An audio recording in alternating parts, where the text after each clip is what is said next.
First up, for Secretary Mayorkas travels to Uvalde. The Secretary of Homeland Security's visit comes nearly 2 weeks after the mass shooting there. His trip in town was mostly private, but the Secretary did stop by Robb Elementary. KENS 5's Sarah Duran joins us live to share more on his visit. Sarah. Secretary Mayorkas' visit was brief but emotional. Audrey, I saw him wipe a tear from his eyes as he toured the site over at Robb Elementary School here in Uvalde. Now, several minutes, the Secretary of Homeland Security walked slowly throughout the memorial at the elementary school. He kneeled before flowers, pausing to read each of the victims' names. Mayorkas also brought a bouquet of flowers to lay at the site. Now, he did not speak to reporters today during his visit, but he did speak with Senator Roland Gutierrez before leaving. Their conversation was very hard to hear, but the senator was able to recap the secretary's visit for us. He says Mayorkas wanted to simply pay his respects. He, like all of us, is trying to, put it all together and comprehend all of this pain and suffering and see how he could help. And that's important. And I think that his community needs to see that. They need to know that their federal government is here.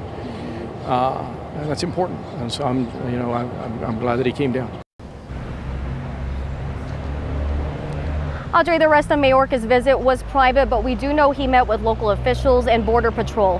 His visit comes on the same day Uvalde County officials opened up the Resiliency Center to provide long-term support services. Other sites of mass shootings like El Paso and Sutherland Springs also had similar centers open for survivors and the public to use.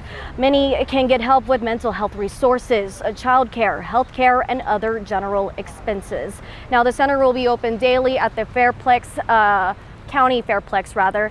Anyone who has been impacted by the shooting can visit the site. In Uvalde, Sarah Duran, back to you.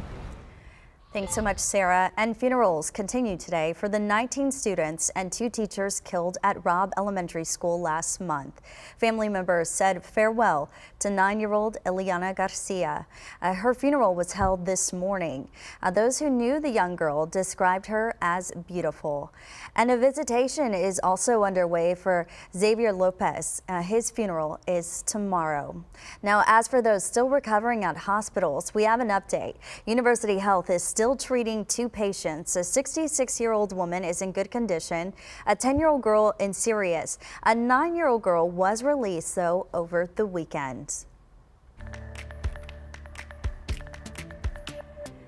Congress returns from a Memorial Day recess, and new gun safety legislation is one of the first agenda items to be taken up this week.